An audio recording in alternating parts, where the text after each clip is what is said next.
দৰঙৰ ঔতলা বেঙাবৰাৰ শ্ৰীমন্ত শংকৰদেৱ সত্ৰৰ চৌহদত আজি একে সময়তে ৫১গৰাকী বিশিষ্ট ব্যক্তিৰ জৰিয়তে ৫১ জোপা ফলমূলৰ পুলি ৰোপণ কৰা হয়।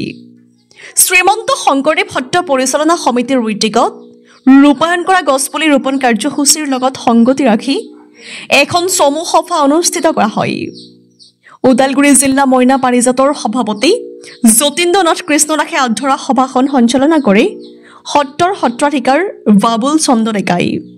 সভাত বিশিষ্ট সাহিত্যিক সমাজকৰ্মী গোপাল জালান, খটৰা সত্ৰ পৰিচালনা সমিতিৰ সভাপতি যাদৱ চন্দ্ৰ মহন্ত, মংগলদৈ নগৰ উন্নয়ন প্ৰাধিকৰণৰ অধ্যক্ষ প্ৰতাপ বৰদলৈ, পশ্চিম মংগলদৈ আঞ্চলিক পঞ্চায়তৰ সদস্য অমৰেন্দ্ৰ ডেকা, অৱসৰপ্ৰাপ্ত শিক্ষক ক্ষিতেশ্বৰ ডেকা, ঔতলা গাঁও পঞ্চায়তৰ সভানেত্ৰী মীৰা ৰাজবংশী, উপ সভানেত্ৰী বন্দনা শইকীয়া, ঔতলা গাঁও পঞ্চায়তৰ সদস্য দুৰ্গা ডেকা, সমাজকৰ্মী অৰবিন্দ ওজা, তীৰ্থৰাম বড়ো, বিশিষ্ট সংগীত শিল্পী হীৰক চান্দ ডেকা প্ৰমুখ্যে কেইবাগৰাকীও বিশিষ্ট ব্যক্তিয়ে অংশগ্ৰহণ কৰে।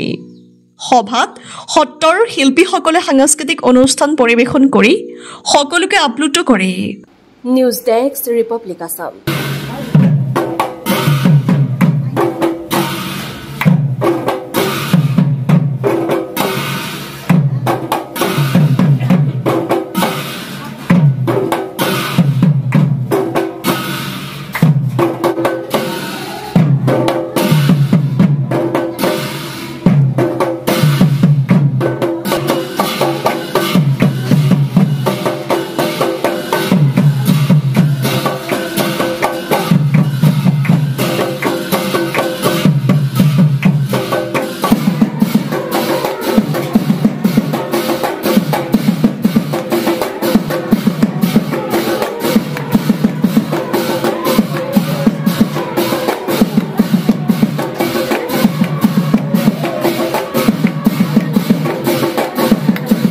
আজি আমি শ্ৰীমন্ত শংকৰদেৱ সত্ৰ বেঙাবৰা ঔতলাত এটি বৃক্ষৰোপণ কাৰ্যসূচী আয়োজন কৰা হৈছিলে।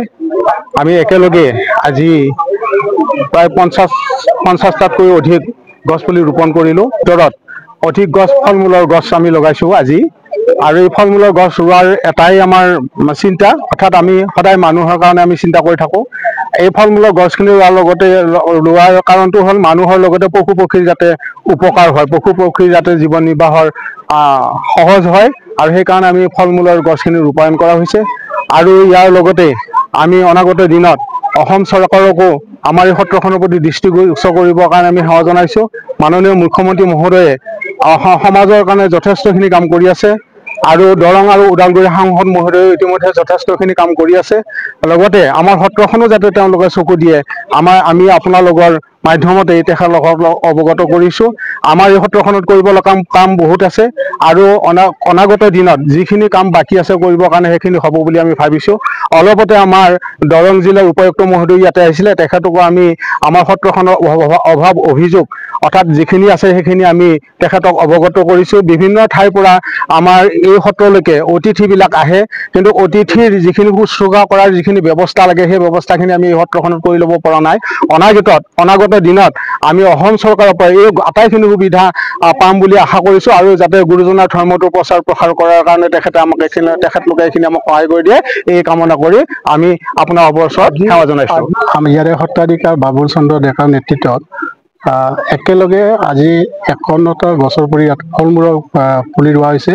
ই এক আমাৰ বাবে আদৰ্শ।